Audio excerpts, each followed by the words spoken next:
La gestion des finances personnelles consiste en trois choses. Savoir acquérir de l'argent, savoir gérer cet argent-là et puis surtout savoir le multiplier. Il se trouve que chacun d'entre nous bloque à un ou plusieurs de ces trois niveaux-là. Ce que je vais faire avec toi dans cette vidéo, c'est que je vais approfondir l'un de ces piliers-là, la gestion de l'argent.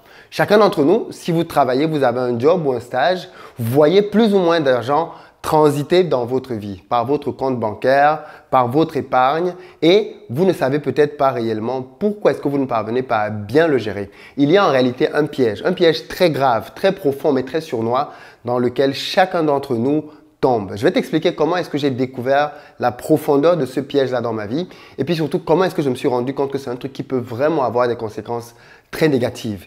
Au terme de cette vidéo, tu sauras donc en réalité quel est ton principal ennemi quand il s'agit de gestion de ton argent. Et donc, bien évidemment, tu seras plus armé pour mieux gérer tes finances.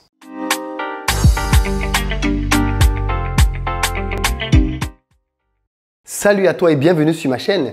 Moi, c'est Philippe Simo et ici, je te parle d'entrepreneuriat et d'investissement parce que je suis convaincu que ce sont les deux piliers sur lesquels la communauté noire doit s'appuyer si elle veut émerger. Je t'invite donc à faire deux choses si toi aussi tu veux participer à cette très belle aventure. La première, abonne-toi à cette chaîne et active les notifications parce qu'Investir au pays est de très loin la première chaîne business dédiée à la communauté noire. Tu trouveras donc ici les meilleurs contenus pour le business. Et puis la deuxième, va dans la barre de description, clique sur le lien pour recevoir gratuitement le quiz que j'ai conçu intitulé « Le révélateur ». Il va te permettre de te rendre compte si tu es ou pas une passoire. Et crois-moi, tu risques d'être surpris par ce que tu vas découvrir. Et puis pour ceux d'entre vous qui sont disponibles et qui veulent travailler et aller un peu plus loin, j'organise un webinaire ce vendredi et le nombre de places est réservé. D'accord? Il est gratuit. Vous avez le lien dans la barre de description. Ça va être un moment de travail interactif au cours duquel je vais approfondir avec vous des notions de gestion personnelle des finances. Donc pour aller un peu plus loin, rapidement va dans la barre de description et réserve ta place. Tu sais bien qu'on est des centaines de milliers ici et que les places, bien évidemment, vont aller très, très rapidement. Et puis pour le reste, qui découvrez notre travail, rendez-vous sur notre site Investir au pays pour vous former et aller un peu plus loin. L'une des expériences les plus traumatisantes, mais aussi les plus riches en enseignements que j'ai vécues s'est tenue il y a de cela quelques années pendant une séance de footing. Oui, il se trouve que j'aime bien courir et donc il m'arrivait à cette époque-là d'aller assez souvent courir le matin.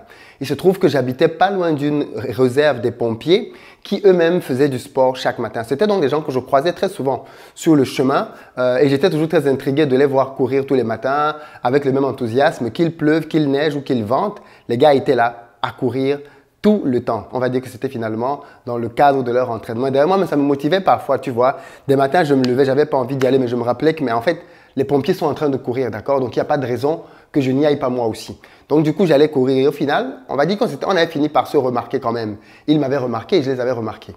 Et de temps en temps, d'ailleurs, quand on se passait, parce qu'on était dans les sens inverses, on se faisait des petits coucous. Alors, ils étaient vraiment nombreux, hein, 40, 50 personnes qui couraient tous les matins pour faire leur footing, leur entraînement matinal. Alors, un matin, les choses ne se sont pas passées comme prévu, on va dire, parce qu'on s'est croisé à un endroit beaucoup plus tôt que là où on se croisait d'habitude. Et on va dire que je suis arrivé quasiment, on s'est rencontré à un carrefour en fait. Voilà, pour faire simple, il traversait la route, moi aussi, et donc on s'est retrouvé sur un chemin. On avait pratiquement 5 km face à nous, la route était vraiment longue.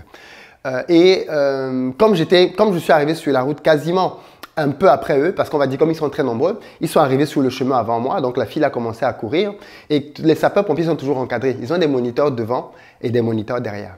Donc moi voici donc qui arrive en train de courir tranquillement au niveau des pompiers et je suis très content parce que je me dis ouf, je vais pouvoir courir peut-être avec eux, être à leur niveau, voir comment ils courent et dès que j'arrive quasiment à rejoindre le dernier rang des sapeurs-pompiers, j'entends juste une voix, l'un de leurs chefs en réalité qui m'avait remarqué courir là tous les matins, dire « Attention, ouvrez le chemin, coureur professionnel ».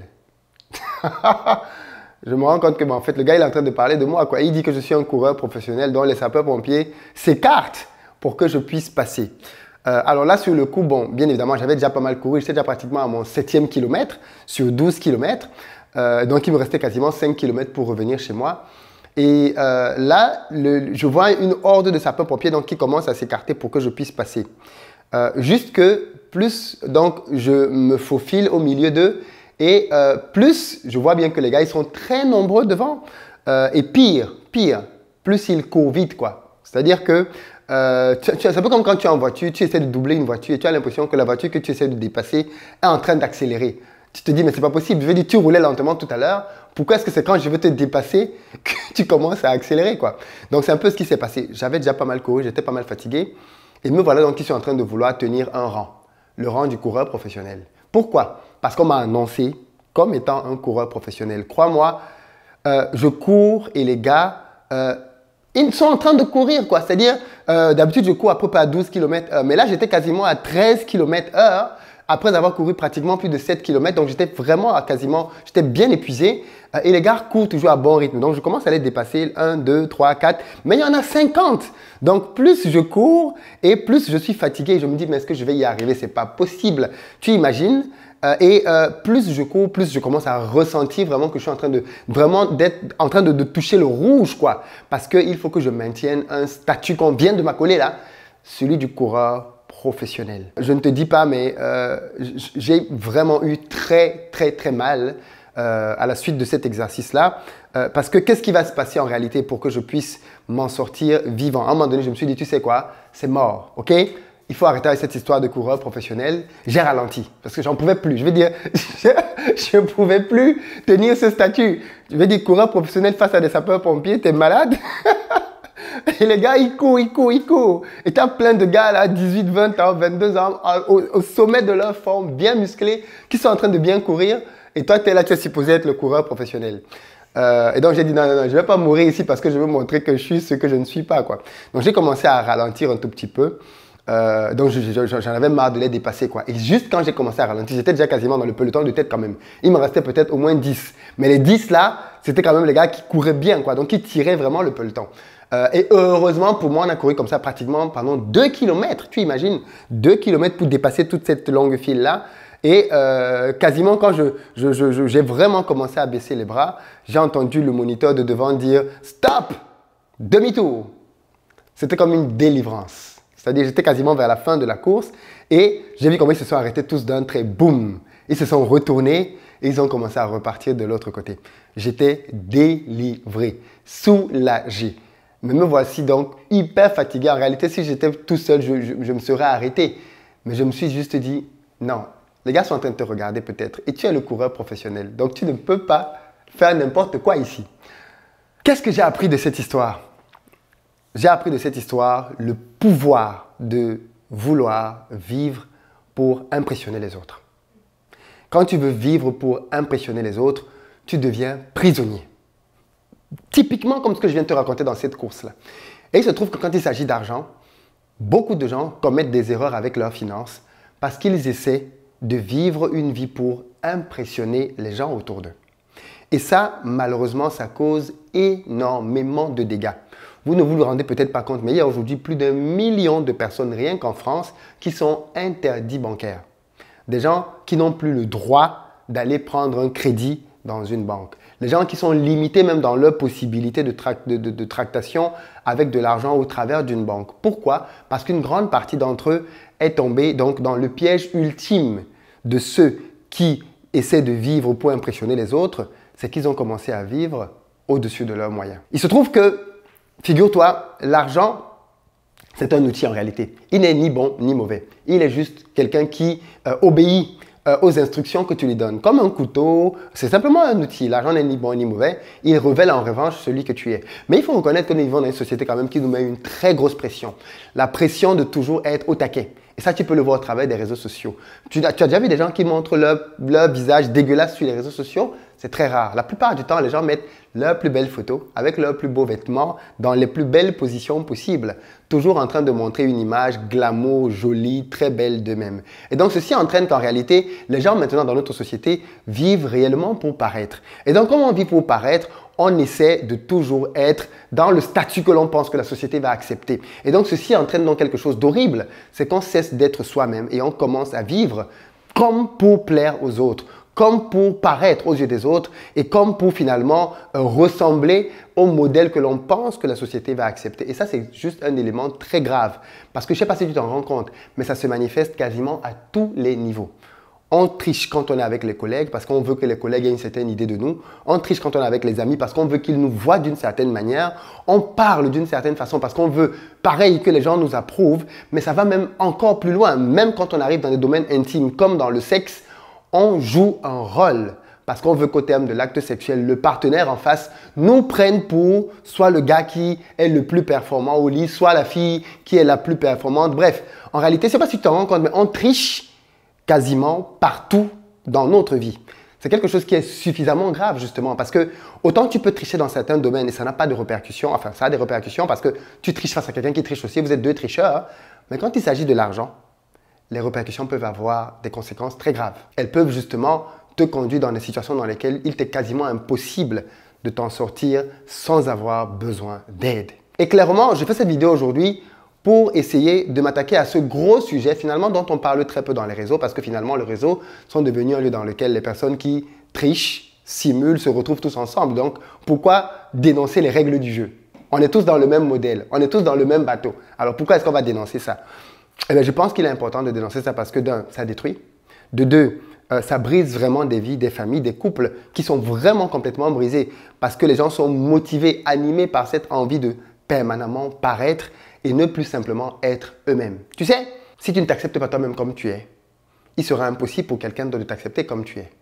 On voit souvent des films qui nous présentent des personnes qui s'acceptent réellement comme elles sont et on aime beaucoup ces films-là. Mais dans la réalité, nous ne le faisons pas. Dans la réalité, nous acceptons de jouer des rôles, de porter des masques. Le masque de la fille gentille, le masque du gars viril, le masque de la fille soumise, le masque du gars intelligent, ainsi de suite. Masque après masque après masque, à tel point que nous-mêmes, on finit par ignorer qui nous sommes réellement. Parce qu'on n'a finalement jamais pris le temps de se poser pour se connaître. On est juste dans l'apparence de manière perpétuelle. Je ne veux pas te blesser au travers de cette vidéo, je ne veux pas te choquer ou quoi que ce soit, ce n'est pas ça mon objectif. Juste t'appeler à peut-être un moment de silence, d'introspection, après cette vidéo, pour te poser les bonnes questions. Tu sais, il y a des décisions comme ça que l'on peut prendre dans son cœur, tout seul, et qui vont changer réellement le cours de notre histoire. Et je pense que si tu as envie que ta vie aille dans le sens qui t'est réellement utile, il faut que tu la vives d'après tes propres principes et tes propres valeurs. Parce que là aussi, beaucoup d'entre nous ont des objectifs dans leur vie qui leur ont été fixés par d'autres.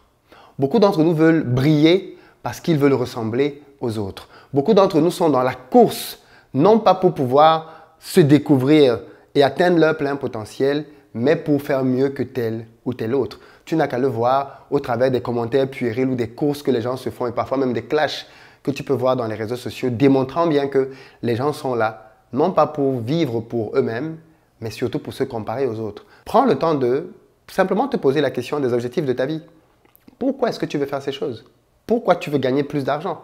Pourquoi est-ce que tu as envie de construire telle ou telle chose dans ta vie? Est-ce que c'est vraiment parce que c'est ce qui est important pour toi?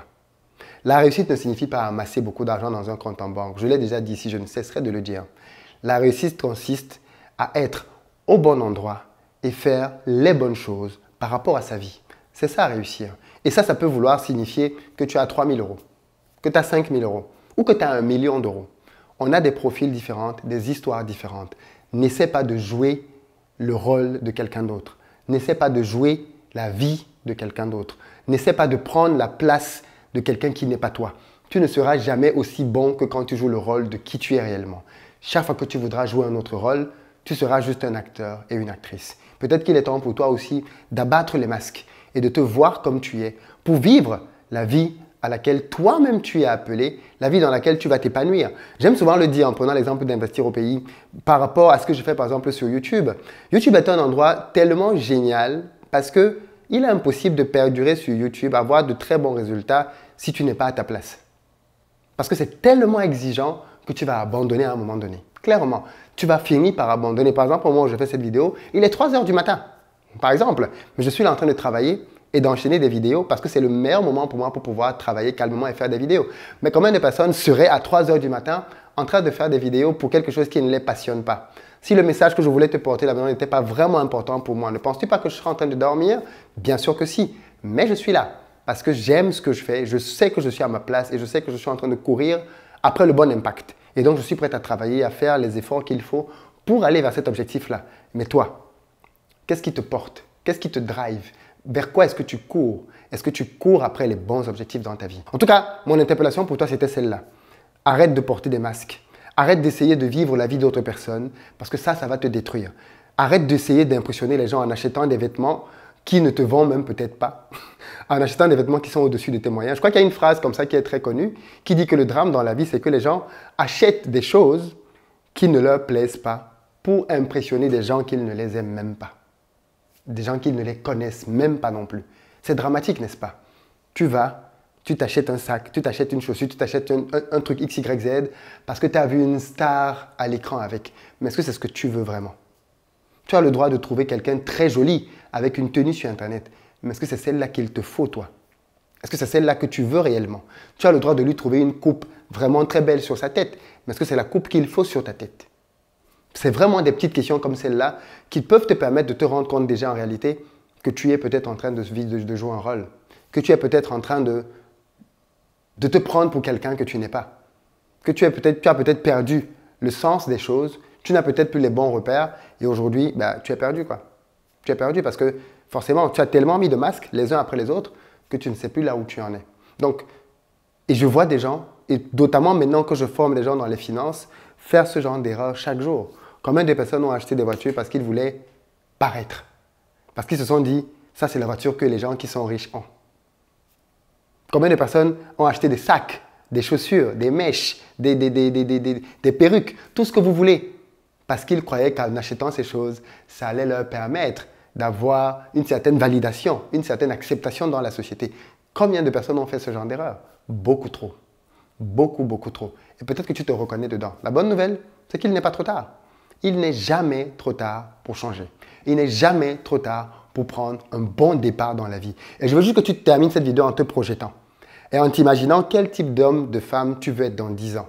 Quel message tu veux laisser. Quelle image tu veux véhiculer. Quelle valeur tu veux transmettre à ta famille, aux gens qui t'aiment. De quoi est-ce que tu veux que l'on se souvienne de toi? Et quand tu as défini cet univers-là, vis le style de vie qui va t'aider chaque jour à atteindre ça. Parce que ce n'est qu'ainsi que tu seras dans le bonheur chaque jour. Parce qu'on a bien dit ça ici à plusieurs reprises, le bonheur n'est pas une destination, le bonheur se trouve dans le chemin.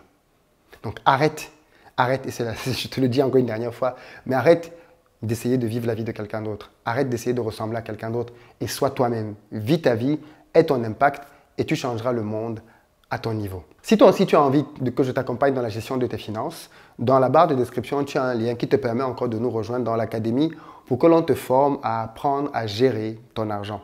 Dans cette académie, on a des gens qui ont de très lourds crédits, plus de 50-60 000 euros de dettes, mais on a aussi des gens qui ont des épargnes de plus de 100 000 euros qu'ils ont et ils ne savent pas, pour les deux, ce qu'ils doivent faire. Les uns avec de grandes dettes, les autres avec une grande épargne.